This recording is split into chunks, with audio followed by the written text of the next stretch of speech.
डर लागे हंसी मोही आवे, हाय रे कैसा अजब जमाना आया है। कबीर साहब कहते हैं मुझे डर भी लगता है लेकिन हंसी भी आती है। हंसी इसलिए आती है कि दुनिया की रीति रिवाज को देखकर। डर इसलिए लगता है अगर दुनिया की रीति रिवाज पर कुछ बोलेंगे तो व्यक्ति जिंदा नहीं छोड़ेगा। क्या छोड़ेगा? सत्य कहने वाले को सदैव दबाया गया है। इसलिए कबीर साहब कहते हैं कि सत्य कहने वाले को दबाया जाए, इसका मतलब क्या कि सच बोलना छोड़ दें, झूठ बोलने लग जाए। धर्म करने वाले को दबाया गया, इसका मतलब क्या करें कि धर्म करना छोड़ दे, अधर्म पर उतर जाए। हमारा शास्त्र, दुनिया के तमाम संत ये नहीं कहते हैं। दुनिया के तमाम संत कहते हैं चाहे कितनी भी निंदा हमारी करे, कितनी भी चुगली हमारी करे, कितना भी कष्ट हमें दे, हमें अपने धर्म से विचलित नहीं होना चाहिए।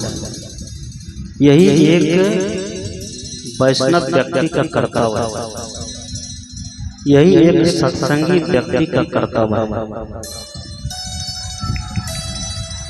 इसलिए सदगुरु कहते हैं कि डर लागे हंसी मोही आवे, हाय रे कैसा अजब जमाना आया। इस जमाने की बात को देख करके, सुन करके, ये आज की बात नहीं है।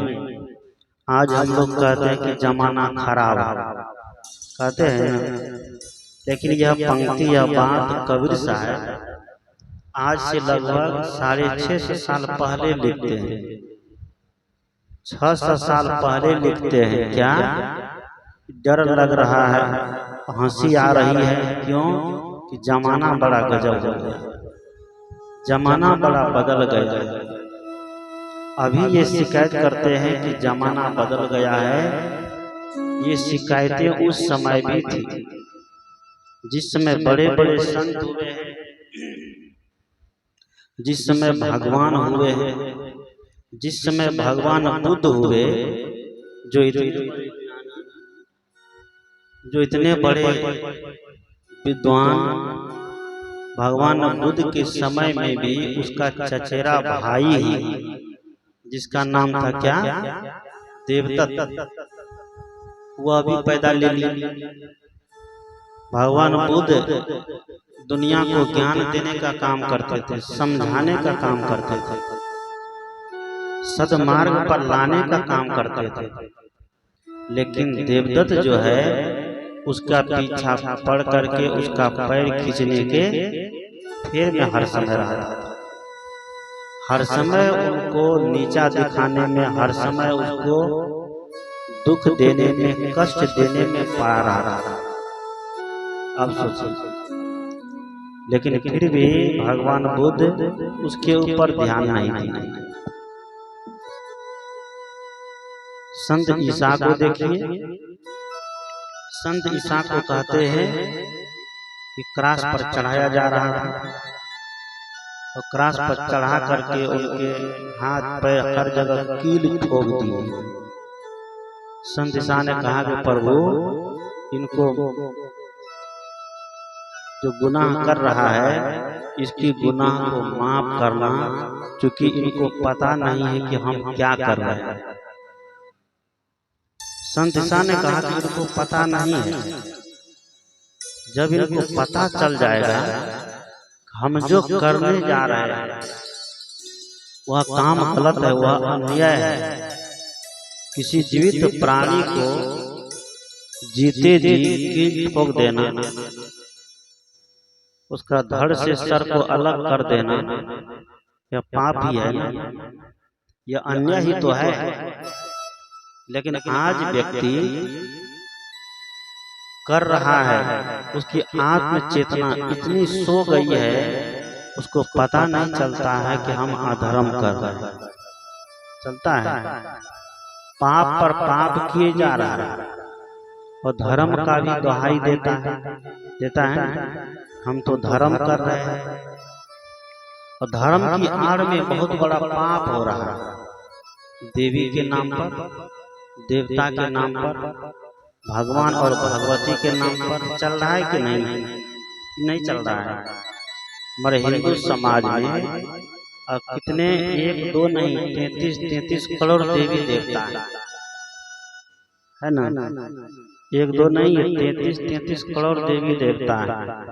उसमें कोई देवी देवता शाकाहारी है तो कोई देवी देवता मांसाहारी, कोई देवी देवता बकरी खाते हैं, कोई देवी देवता पाड़ा खाते हैं, कोई देवी देवता भैंस खाता है, कोई देवी देवता मुर्गा खाता है, कोई देवी देवता कुछ भी नहीं खाता है, उपासे रहता है। कहते हैं हमारी माताएं जब पर्व त्योहार करती है तो सबसे पहले गोसाई बाबा को चढ़ाती है। हम पूछते हैं माई जी ये गोसाई बाबा खाते हैं? उसने कहा खाली सूंघते हैं। क्या करते हैं गोसाई बाबा? खाली सूंघते हैं। गोसाई बाबा खाते नहीं है, खाली उसको सुगंध चाहिए। सुगंध से क्या पेट भर जाएगा? नहीं भरेगा। सुगंध से पेट नहीं भरेगा। आप लोग कह सकते हैं, तर्क दे सकते हैं, बाबा सुगंध से कैसे पेट नहीं भरता है? जो कारीगर खाना बनाते हैं वह खाना बनाते उसकी सुगंध से देख करके क्या हो जाता है? पेट भर जाता है। लेकिन वह कारीगर भी जाकर के नमकीन चटपटा बना के जब तक नहीं खाएगा तब तक उसका पेट भरेगा नहीं भरेगा। इसलिए सदगुरु कहते हैं देवी देवता के नाम पर, भगवान के नाम पर, भगवान को मानना, भगवान की पूजा करना बहुत लोगों की भ्रम हो गया है। कबीरपंथी जो है भगवान का निंदा करते हैं, भगवान की चुगली करते हैं, भगवान का खंडन करते हैं। ये भ्रम मन से निकाल दीजिए। कबीरपंथी या कबीर साहब ग्रंथों को पढ़कर देखिए, कहीं भी ये नहीं है कि आप भगवान की निंदा कर दो। कबीर साहब ने खुद ही कहा बीजक के अंदर, कहीं कबीर भगवंत भजु नर दुतिया और न कोई। क्या कहते हैं? हे नर भगवान का भजन करो, दूसरा और दुनिया में कोई नहीं है जो हमें पार कर दे, जो हमें उद्धार कर दे, जो हमारा कल्याण कर दे। आज कल्याण के लिए व्यक्ति भटकता है, नहीं भटकता है? कोई मंदिर में, कोई मस्जिद में, कोई गिरजाघर में, कोई गुरुद्वारा में, कोई तीर्थ में, कोई गंगा स्नान करके कल्याण चाहता है, कोई पिंडदान दे करके कल्याण चाहता है, कोई बाल मुंडन करा दे करके कल्याण चाहता है। सबकी अपनी अपनी मान्यता है और अपनी अपनी मान्यता बना लिया है। सोचता है कि इसी मान्यता से हमारा क्या हो जाएगा? कल्याण। कबीर साहब कहते हैं जितनी मान्यताएं हैं सारी मान्यता को क्या करे? उठा करके क्या करना पड़ेगा? फेंकना पड़ेगा। सदगुरु कहते हैं कि सारी मान्यता को उठा के फेंकिए। कब? जब सत्संग के माध्यम से आपको बोध होने लग जाए तब। ऐसे नहीं फेंक दीजिए। जो मानते हैं मानिए पहले, क्योंकि जब तक नहीं मानेंगे तब तक जानने वाले भी नहीं है। बच्चे विद्यालय जाता है, उसको मनाया जाता है, बोलो बाबू मानो। को मने कौन चीज? कबूतर, खो मने खरगोश, गो मने गधा, घो मने घर, अंग मने कुछ नहीं। उस बच्चे को मनाया जाता है। तुम पहले मानो। मानते मानते वह बच्चा जानने लगता, जानता है ना। चाहे आप गोसाई को मानते हैं, चाहे 33 करोड़ देवी देवताओं में किसी को भी आप मानते हैं, जिसके प्रति श्रद्धा है, जिसके प्रति समर्पण है, उसको आप मानिए। अगर जड़ पदार्थ के प्रति समर्पण का है ना, पत्थर के मूर्ति के पीछे आपका समर्पण का है ना, आप उसको मानिए, लेकिन ये मत समझ लीजिए कि यही हमारा अंतिम है, क्योंकि मान्यता जो भी है सब गलत है। इसलिए कबीर साहब कहते हैं मानो मत जानो। क्या करना चाहिए? जानना चाहिए। मान के रहेंगे तो बस वहीं पर टिके रह जाएंगे, और जानने का जब प्रयास करेंगे तब आगे निकलेंगे ना। जब जानने का प्रयास कर जाएंगे, जिस दिन से ये बोध होगा कि जानना किसको है। आज व्यक्ति बहुत कुछ को जान गया है, चांद को जान गया, सूरज को जान गया, कल कारखाना को जान गया है, कंप्यूटर चलाना जान गया है, मोबाइल चलाना जान गया है, बहुत सुंदर डिजाइन करना जान गया है, गाड़ी मोटर चलाना जान गया है, देश दुनिया को भी चलाना जान गया है। जाना है ना? अगर नहीं जाना है तो किसको नहीं जाना है? एक बार बताइए आप, किसको नहीं जाना? किस शकल दे किसको नहीं जाना? अपने आप को नहीं जाना। किसको नहीं जाना? अपने आप को नहीं जाना। जिस दिन व्यक्ति अपने आप को जानेगा, उस दिन भटकने की आवश्यकता है, भटकने की जरूरत पड़ेगी, उस दिन से नहीं भटकेगा। जिस दिन से व्यक्ति को आत्मबोध होगा, आत्मबोध कैसे होगा? अपने आप को जानने की प्रक्रिया क्या है? जैसे मैं कौन हूँ, ये प्रश्न आज व्यक्ति को होता है? नहीं होता है। ये प्रश्न भीतर में उठता ही नहीं है कि मैं कौन हूँ। जिस दिन व्यक्ति के मन में ये प्रश्न उठेगा कि मैं कौन हूँ, उस दिन से वह खोजना चालू कर देगा कि मैं कौन हूँ, इसको जानना चालू करेगा। एक बार कहते हैं, एक लड़का, उसको जो है भगवान खोजने की धुन सवार हो गई, भगवान से मिलने की धुन सवार हो गई। वह कहने लगा, गुरुजी जल्दी बताइए। एक महात्मा के पास गए, गुरुजी जल्दी बताइए कि भगवान हमको कब मिलेगा। गुरुजी ने कहा, बड़ा जल्दी में हो क्या? कहा, बड़ा जल्दी में तो लग रहे हैं, क्योंकि समय बहुत कम है, समय अब बचा नहीं है, इसलिए जल्दी बता दीजिए कि भगवान कब मिलेगा। महात्मा ने कहा कि जितना जल्दी में तुम हो, उतना ही जल्दी में हम भी हैं। लड़का फेरा में पड़ गया। महात्मा ने कहा कि जितना जल्दी में तुम हो, उतना ही जल्दी में हम भी है। जरा ये बताओ, तुम्हारा असली नाम क्या है? कौन चीज? तुम्हारा असली नाम क्या है? लड़का कहता है कि मेरा असली नाम है राधे श्याम। क्या है? मेरा असली नाम है राधे श्याम। महात्मा ने कहा, ये नाम तुम्हारा नकली है। कैसे नकली है? देखिए, मेरे पास आधार कार्ड है, मेरे पास जन्म प्रमाण पत्र है, बहुत सारे डॉक्यूमेंट्स देने लग गया महात्मा के सामने। देखिए, इसमें मेरा नाम है राधे श्याम। महात्मा ने कहा कि ये राधे श्याम नाम तुम्हारा कब पड़ा? कहा, जब जन्म लिए तब। कौन रखा? माता पिता रखा। कौन रखा? माता पिता रखा। महात्मा ने कहा, जो नाम जन्म लेने के बाद रखा जाए वह नकली नाम ही है, असली नाम वो नहीं है। हम लोग का नाम क्या नकली है? ये पहचानने के लिए, व्यवहार निभाने के लिए, किसी का नारायण, किसी का श्याम, किसी का पप्पू, किसी का मोनू, किसी का कुछ, किसी का कुछ रख दिया। क्योंकि नाम अगर अलग अलग नहीं रखा जाएगा तो व्यवहार नहीं चलेगा। क्या चलेगा? अगर सबका एक ही नाम रख दे तो जिसका एक का नाम लेगा तो सब दौड़े दौड़े आएगा ना। इसलिए घर में भी देखते हैं, माता पिता अपने बच्चे का नाम अलग अलग रखते हैं ना, क्योंकि नाम का भी बहुत बड़ा महत्व होता है। जैसा नाम रखते हैं वैसा संस्कार भी बनता है। आजकल बच्चे जब जन्म लेते हैं तो संत लोग तो कहते हैं बाबा नाम रखो, पहले तो पंडित जी को कहते थे, लेकिन अब सिस्टम देखते हैं संतों के माध्यम से समाज क्या हो रहा है, जागरूक हो रहा है। कहते हैं नाम रख दीजिए। संत लोग जब नाम रखते हैं तो घर वाले को पसंद नहीं है। क्या है पसंद?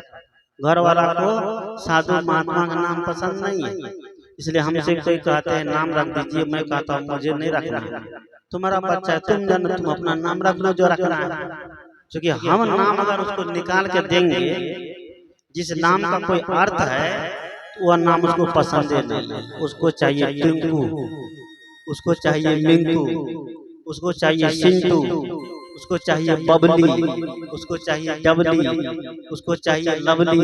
मतलब ऐसे ऐसे नाम उसको चाहिए जो नाम सीरियल से मिलता जुलता हो, जो नाम फिल्म से मिलता जुलता हो, जो नाम हीरो और हीरोइन से मिलता जुलता हो, वैसे नाम उनको चाहिए। अगर नाम ऋषि महर्षि के नाम पर रख दीजिए, सीता सावित्री के नाम पर रख दीजिए, देवी दुर्गा के नाम पर रख दीजिए, तो माँ बाप क्या कहते हैं, ये नाम जल्दी नहीं आओ, नहीं बच जाता है, कहते हैं ना।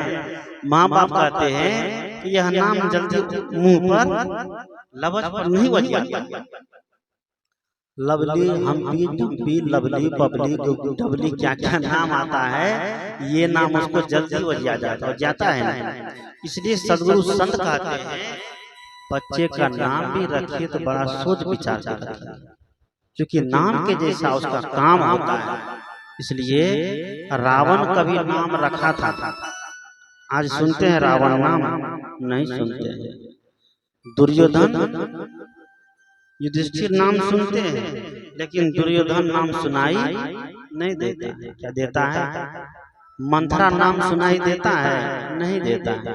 सीता, सावित्री, सबरी, मीराबाई ये नाम सुनाई दे रहा है, लेकिन रावण, कंस, दुर्योधन ये नाम सुनाई नहीं दे रहा।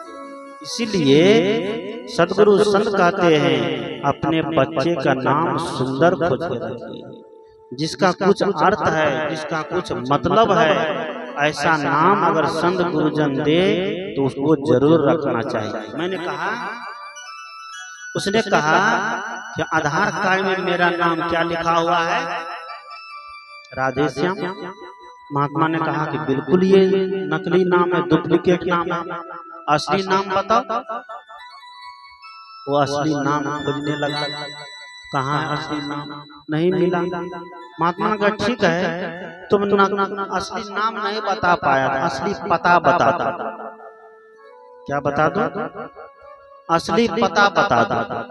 असली पता तुम्हारा क्या है?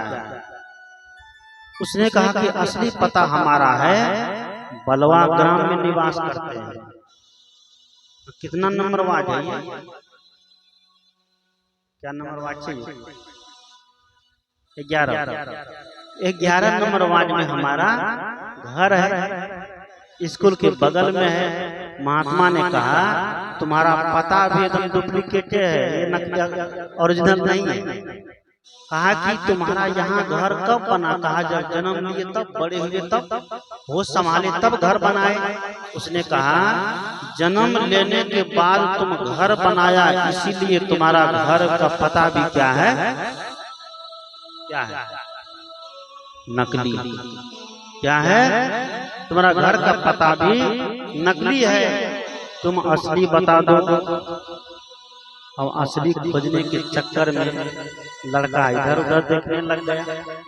कहा कि देखिए ना, हमारे पास निवास प्रमाण पत्र है, ये हमारा यहीं का पता है, वोटर आईडी है उसमें भी यहीं का पता है, आधार कार्ड है उसमें भी यहीं का पता है, बैंक पासबुक है उसमें भी यहीं का पता है, सारे डॉक्यूमेंट्स है सब में यहीं का पता है, ड्राइविंग लाइसेंस है उसमें भी यहीं का पता है, पासपोर्ट बना हुआ उसमें भी यहीं का पता है। महात्मा ने कहा कि सब पता झूठा है, सब पता नकली है, तुम्हारा ये असली पता नहीं है। उसने कहा गुरुजी, तो असली नाम असली पता कैसे पता चलेगा? क्या असली नाम असली पता कैसे पता चलेगा? उसने कहा कि जब तक तुम असली नाम और असली पता नहीं बताओगे तो तब तक हम भी तुमको भगवान से मिलाने वाले नहीं है। जितनी जल्दी में तुम थे उतनी जल्दी में हम भी है। तुम असली पता नहीं बता पाया, असली नाम नहीं बता पाया, इसलिए हम भी तुमको असली भगवान नहीं बता सकते। उस दिन से लड़का असली नाम असली पता खोजने लगा। ध्यान दीजिएगा, बोलिए सदगुरुदेव। कहते हैं कि उस दिन से वह लड़का असली नाम असली पता खोजने लग गया। और असली नाम असली पता खोजने के लिए जब चला तब वह बाहर भटकना छोड़ दिया, तब वह बाहर दौड़ना छोड़ दिया, तीर्थों में खोजना छोड़ दिया, मंदिरों में खोजना छोड़ दिया, गिरजाघर में खोजना छोड़ दिया, आकाश पाताल इधर उधर खोजना छोड़ दिया, शून्य में खोजना छोड़ दिया, अंधकार प्रकाश में खोजना छोड़ दिया। और वह बैठ गया कैसे? बैठ नीत एकांत में निरखे परवृत्ति विलास को, दृष्टा में चेतन भिन्न ऐसा यत्न करना चाहिए। असली नाम असली पता कहाँ है? ये भीतर है, ये अंदर में है। उसका पता कैसे चलेगा? सदगुरु कहते हैं आप बैठिए रोज साधना करने के लिए। साधना करने कोई बचते हैं? नहीं बचते, टाइम नहीं है। बड़ी तेजी से सब भाग रहे हैं, खाने पीने की फुर्सत नहीं, ऐसी दुनिया आ गई है। खाने पीने तक के लिए व्यक्ति के पास फुर्सत नहीं है। क्या है? जो शरीर मिला है भजन करने के लिए, कल्याण करने के लिए, आत्म उद्धार करने के लिए, इस शरीर के द्वारा इस जीव का कल्याण करके हमें मोक्ष की परमानंद की प्राप्ति करनी चाहिए। आज उस शरीर से व्यक्ति सुबह से लेकर शाम तक है संपत्ति, है दौलत, है धन, है बेटा, है बेटी करते रहता है, नहीं करता है? कभी इसकी बेईमानी कभी उसकी बेईमानी। मैं ये नहीं कहता कि धन नहीं कमाना चाहिए, मैं ये भी नहीं कह रहा हूँ कि पत्नी बच्चे को नहीं देखना चाहिए, घर द्वार को नहीं संभालना चाहिए, जगह जमीन को नहीं संभालना चाहिए। मैं ये कह रहा हूँ पत्नी बच्चे जगह जमीन धन दौलत ये कुछ दिन का साथी है ना, साथी कुछ ही दिन का मेहमान है। उसके बाद अपने आप का ही भरोसा करना पड़ेगा ना। उसके बाद अपने आप का ही भरोसा करना पड़ेगा। न पत्नी साथ देगी, न बेटी साथ देगी, न बेटा साथ देगा। कोई साथ देगा? जीते जी सब साथ देते हैं। पत्नी भी साथ देगी, बेटा भी साथ देगा, बेटी भी साथ देगी, अड़ोसी पड़ोसी भी साथ देते हैं ना। और ये साथी साथ क्यों देते हैं पता है? स्वार्थ के लिए। क्यों? स्वार्थ, बस स्वार्थ के कारण यहाँ एक दूसरे के संगी साथी है। और जिस दिन स्वार्थ खत्म हो जाएगा उस दिन ये तो उस दिन कोई किसी के साथ होगा नहीं होगा। इसलिए कबीर साहब ने कहा क्या? पेट पकड़ के माता रोवे, बाह पकड़ के भाई। माँ कौन सी पकड़ के रोती है? पेट पकड़ के। हाय हाय हाय, इस पेट को भरने वाला अब कौन होगा? चला गया उठ करके मेरे से। बेटा जब शरीर छूट जाए माँ पेट पकड़ के छाती पीट पीट के रोती है, अब मेरा बुढ़ापे का सहारा कौन बनेगा? वह स्वार्थ बस रोती है, इसलिए नहीं रोती है। वह जीव का शरीर छूट गया, एक जन्म से मुक्ति मिल गई, उसका उद्धार हो गया, इसके लिए कोई मनाते हैं। इसका ज्ञान है, इसका ज्ञान, इसका ज्ञान, इसका बोध जिस दिन व्यक्ति को होगा उस दिन व्यक्ति दुनिया में क्या करेगा? है तोबा करेगा। उस दिन व्यक्ति एक दूसरे को दोष देगा, उस दिन व्यक्ति एक दूसरे में की गलती को देखेगा नहीं देखेगा।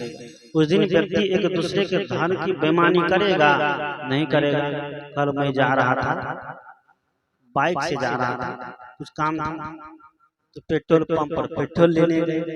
मैंने कहा कि देखो मेरे बाइक में 501 रुपया का पेट्रोल डाल दो। तो 501 रुपया का पेट्रोल डाल दिया। तो मेरे पास 1 रुपया नहीं था, 2 रुपया था, तो मैंने 502 रुपया उसको दे दिया। अब देखिए ज्ञानी व्यक्ति कैसे होते हैं। कोई जरूरी नहीं है कि मंच पर जो बैठते हैं, जो दूसरे को उपदेश देते हैं, वही ज्ञानी होता है। तो मैंने 502 रुपया दिया। उसने कहा बाबा 1 रुपया नहीं है, आप ही रख लीजिए। क्या कहा? आप ही रख लीजिए। मुझे बड़ा आश्चर्य लगा कि पेट्रोल पंप पर जो कि 1 रुपया जहां नहीं छोड़े जाते हैं, और वो नवयुवक था, उसने क्या कहा 1 रुपया छोड़ दीजिए, आप ही रख लीजिए, नहीं है तो। मैंने कहा कि तुम ही रख लो, मुझे नहीं चाहिए। अगर खुला 1 रुपया नहीं है तो तुम ही रख लो। मुझे लगा कि नहीं, फुल पैंट शर्ट में भी लोग क्या होते हैं, ज्ञानी होते हैं। और 1 रुपया हम किसी के ले लेंगे तो हमारे ऊपर क्या हो जाएगा, कर्जा। और 1 रुपया का भी अगर फालतू का हम किसी का ले लिए, उसका कर्जा नहीं चढ़ेगा। गांव घर में व्यक्ति दुकानदार सब परेशान रहते हैं, क्या हम लोग कहते हैं क्या करे बाबा, दुकान खोलते हैं उधारी लग जाता है, लोग देना नहीं चाहते। उधार लेने वाले व्यक्ति को ये बोध हो जाएगा, जानकारी हो जाएगा, जिसका हम उधार खाए हैं वह उधार किसी न किसी जन्म में चुकाना पड़ेगा। उसके यहाँ मेहनत करके, मजदूरी करके, या उसके घर में जन्म लेकर के ही क्या करना पड़ेगा, चुकाना पड़ेगा कि नहीं छोड़ देगा। कर्म किसी को नहीं छोड़ता है। भगवान को जब नहीं छोड़ा तो हम और आप कौन चीज होते हैं? क्या कर्म भगवान को मना कर दिया, माफ कर दिया? नहीं किया।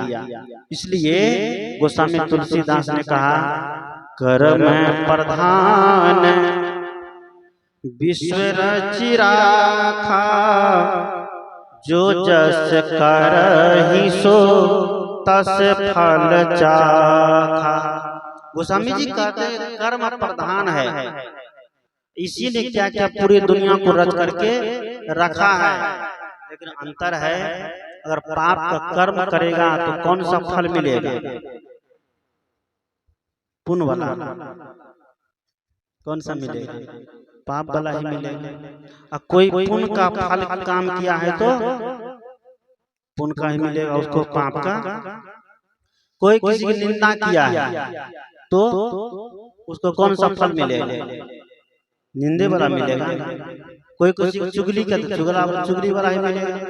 कल मैं एक जगह था, यहाँ से लगभग 60-70 किलोमीटर दूर,